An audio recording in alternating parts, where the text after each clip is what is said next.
Lead ചെയ്യുന്നു.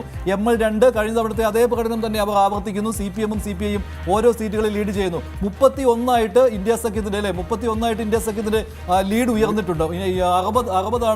60 സീറ്റുകൾ India സഖ്യത്തിന് കഴിഞ്ഞ തവണത്തിനോട് താരതമ്യം ചെയ്യുമ്പോൾ. പക്ഷേ ഈ ജൻസുരാജ് പാർട്ടിക്ക് 2 സ്ഥലത്ത് ലീഡ് ഉറപ്പിക്കാൻ കഴിയുന്നത് അവിടെ ജയിക്കാൻ കഴിഞ്ഞാൽ അത് വലിയ നേട്ടമായി തന്നെയാണ്. തുടക്ക സമയത്ത് ജൻസുരാജ് പാർട്ടിക്ക് 2 സ്ഥലത്ത് ഇപ്പോഴും ലീഡ് നിലനിർത്തിക്കൊണ്ട് പോകാൻ കഴിയുന്നുണ്ട്.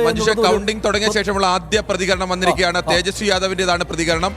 ബീഹാറിൽ മാറ്റം വരും എന്ന് തന്നെയാണ് അദ്ദേഹം ഉറപ്പിച്ചു പറയുന്നത്. ഈ ആദ്യ സമയത്ത് ട്രെൻഡ് പൂർണ്ണമായും മഹാഗഡ്ബന്ധിനെതിരായിരിക്കുമ്പോഴും തേജസ്വി ആത്മവിശ്വാസത്തോടുകൂടി പ്രഖ്യാപിക്കുന്നു, അല്ലെങ്കിൽ ആത്മവിശ്വാസത്തോട് പ്രതികരിക്കുന്നു. മാറ്റം വരും എന്നാണ് അദ്ദേഹം പറയുന്നത്. ഇരട്ടിയായിട്ടുണ്ട് NDA സഖ്യത്തിന്റെ ലീഡ്, ഇരട്ടിയായി, അതായത് 31-60 എന്ന രീതിയിലേക്ക് ഉയർന്നിട്ടുണ്ട്. അപ്പോൾ തേജസ്വിക്ക് ഇത് പറയാൻ കഴിയുന്നു. മാത്രമല്ല ഏറ്റവും ഒടുവിൽ അവിടുന്ന് വിവരം ലഭിക്കുമ്പോൾ ജിലേബികൾക്കുള്ള കൂടി ലഡുവിനോടൊപ്പം നടത്തി എന്ന വിവരങ്ങൾ കൂടിയാണ് ഇപ്പൊ പാറ്റ്നയിൽ നിന്ന് വരുന്നത്.